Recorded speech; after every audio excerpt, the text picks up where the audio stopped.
ಹರಿ ಓಂ. ನಾನು ಶ್ವೇತಾ. ಅಂಗಾರಕ ಸಂಕಷ್ಟಿ ವ್ರತ ನಮ್ಮನೆಯಲ್ಲಿ ಬಹಳ ಹಿಂದಿನಿಂದ ನಡ್ಕೊಂಡು ಬಂದಂತಹದ್ದು. ಗಣಪತಿ ಅಂತಂದ್ರೆ ನಿರ್ವಿಘ್ನದಾಯಕನೂ ಹೌದು, ವಿಘ್ನದಾಯಕನೂ ಹೌದು.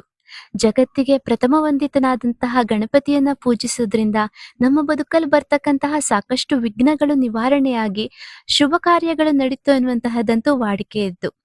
ನಮ್ಮನೆಯಲ್ಲಿ ತುಂಬಾ ವರ್ಷದಿಂದ ಅಂಗಾರಕ ಸಂಕಷ್ಟಿ ವ್ರತವನ್ನ ಆಚರಿಸ್ಕೊಂಡ್ ಬಂದ್ಯ. ವರ್ಷದಲ್ಲಿ ಎಷ್ಟೇ ಬಾರಿ ಅಂಗಾರಕ ಸಂಕಷ್ಟಿ ಬಂದರೂ ಸಹ ನಮ್ಮನೆಯಲ್ಲಿ ಪೂಜೆ ಅಂತೂ ಇದ್ದೇ ಇತ್ತು. ನಾನ್ ಸಣ್ಣಿದ್ದಾಗೆಲ್ಲ ಭಟ್ರು ಬಂದು ಪೂಜೆ ಮಾಡಿದ್ರುವ ಕೊನೆಗೆ ಕಥಾಶ್ರವಣ ಮಾತ್ರ ನನ್ನ ಅಜ್ಜನೇ ಮಾಡ್ತಾ ಇದ್ದ.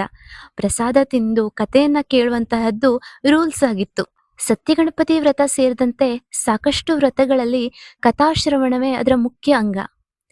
ಹಿಂದೆ ಯಾವುದೋ ಕಾಲದಲ್ಲಿ ಯಾವುದೋ ಊರಿನಲ್ಲಿ ಯಾರಿಂಗೋ ಈ ರೀತಿ ಕಷ್ಟ ಬಂದಾಗ ಅದನ್ನ ಈ ಪೂಜೆಯನ್ನ ಮಾಡಿ ನಿರ್ವಿಘ್ನವಾಗಿ ಆ ಕಷ್ಟವನ್ನ ಕಳ್ಕಂಡ ಅನ್ನುವಂತಹದ್ದನ್ನ ಕೇಳಿದಾಗ ನಾವು ಸಹ ಅಂತ ಕಷ್ಟದಿಂದ ಹೊರಗುಪ್ಪಲಾಗ್ತು ಅನ್ನುವಂತಹ ಧೈರ್ಯವನ್ನ ಈ ಪೂಜೆಯ ಕಥಾಶ್ರವಣ ಕೊಡ್ತು.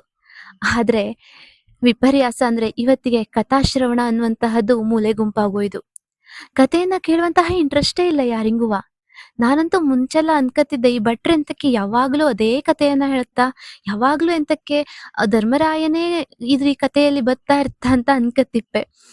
ಆದ್ರೆ ಕಾಲ ಕಳೀತಾ ಕಳೀತಾ ಆ ಕಥೆಯನ್ನ ಮತ್ತೆ ಮತ್ತೆ ಕೇಳ್ತಾ ಕೇಳ್ತಾ ನಂಗ ಅನ್ಸಿದ್ದು, ಧರ್ಮರಾಯಂಗೆ ಕಷ್ಟ ಬಂದಿತ್ತು, ಆದ್ರೆ ಅವ ಕುಗ್ಗದ್ದೆ ಈ ವ್ರತವನ್ನ ಆಚರಿಸಿ ತನ್ನ ಕಷ್ಟಗಳಿಂದ ಪಾರಾದ.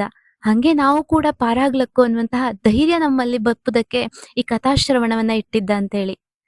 ಮತ್ತೆ ಇನ್ನೊಂದೆಂತ ಗೊತ್ತಿದ್ದ, ಇಲ್ ಮಾಡಂತಹ ಸಪಾದ ಭಕ್ಷ್ಯ ನಿಂಗ ಬೇರೆ ಯಾವ ದಿನನೇ ಮಾಡಿ ಈ ಸಪಾದ ಭಕ್ಷ್ಯವನ್ನ ಇಷ್ಟು ರುಚಿಯಾಗಿ ಆಗ್ತಾ ಇಲ್ಲ. ಗಣಪತಿಗೆ ನೈವೇದ್ಯ ಮಾಡಿದಂತಹ ಈ ಸಪಾದ ತಿಂಬುದಕ್ಕೆ ತುಂಬಾ ರುಚಿಯಾಗಿರುತ್ತು. ಅದನ್ನ ಅಮೃತ ಅಂತ ಹೇಳ್ತೆ ನಾನಂತುವ. ಶ್ರದ್ಧಾ ಭಕ್ತಿಯಿಂದ ಮಾಡುವಂತಹದ್ದೇ ವ್ರತ. ಅದನ್ನ ಎಷ್ಟು ಗ್ರ್ಯಾಂಡ್ ಆಗಿ ಮಾಡ್ತೀಯ ಅನ್ನೋದಕ್ಕಿಂತ ಎಷ್ಟು ಭಕ್ತಿಯಿಂದ ಮಾಡ್ತಾ ಅನ್ನುವಂತಹದ್ದು ಮುಖ್ಯ.